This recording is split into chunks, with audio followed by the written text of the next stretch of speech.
প্রিয় দর্শক, জামাতকে নিষিদ্ধের দাবি জানালেন বিএনপির চেয়ারপারসনের উপদেষ্টা জনাব মোহাম্মদ মোয়াজ্জেম হোসেন আলাল। মোয়াজ্জেম হোসেন আলালের বাড়ি হচ্ছে উজিরপুরে, বরিশালের। তিনি তো একজন সম্ভ্রান্ত পরিবারের মানুষ এবং দলের অনেক বড় উঁচু লেভেলের একজন মানুষ, সম্মানিত মানুষ। আসলে তার কাছ থেকে কি এরকম একটা আশা করেছিল সাধারণ মানুষ? আসলে এই কথাটা শুধু সে মন্তব্য করে ক্ষান্ত হয়নি।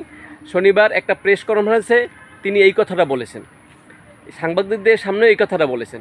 উদ্দেশ্য একটাই, কারণ একটাই, সেটা হচ্ছে জামাত জুলাই সনদ যে একটা আইনি ভিত্তি চাচ্ছে এবং গণভোট চাচ্ছে, এই গণভোটের যে কথা বলল এবং আইনি ভিত্তির কথা বলল জুলাই সনদে, এটা বিএনপি রাজি না। আর এখন মোয়াজ্জেম হোসেন আলাল সাহেবের মুখ থেকেই এই বিষয়টা সরাসরি উত্থাপন করলো। আসলে এই কথাটা শুনে সাধারণ মানুষের যে ভিতরে একটা আশা ছিল, ভালোবাসা ছিল, এটা কিন্তু ফুরিয়ে গেছে।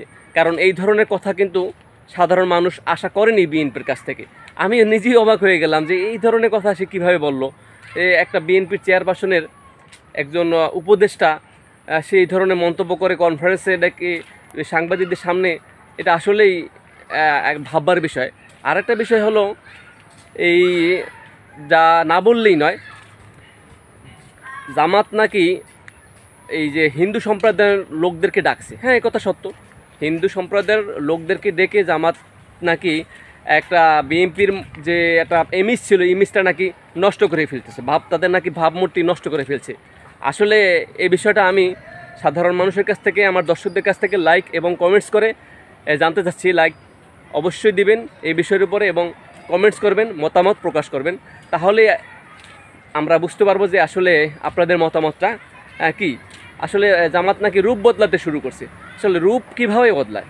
রূপ তো আগের মতোই আছে।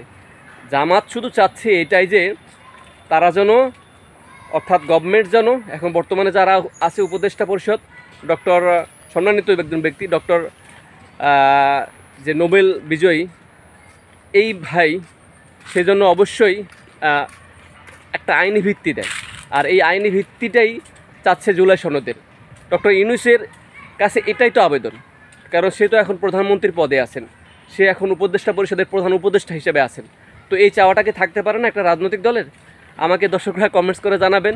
এবং এত বড় একজন বিজ্ঞ ব্যক্তি মোয়াজ্জেম হোসেন আলাল কিভাবে প্রেস কনফারেন্স করে শনিবার সাংবাদিকদের সামনে এই বিষয়টা তুলে ধরে, এই বিষয়টা আমি নিজেই বুঝতে পারতেছি না।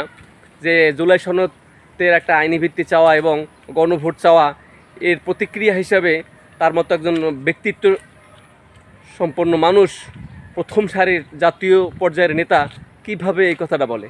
আপনারা যদি কমেন্টস করে জানান তাহলে আমরা বুঝতে পারবো এবং আমাদেরকে এর উত্তর দিতে সহযোগিতা করব। ধন্যবাদ। আমাদের সাথে থাকবেন, সাথে থাকতে ভালো লাগবে এবং প্রত্যেকটা দর্শককে আমার লাল গোলাপের শুভেচ্ছা রইল, নিরন্তর ভালোবাসা রইল আমার প্রতি, আমার পক্ষ থেকে আপনাদের প্রতি।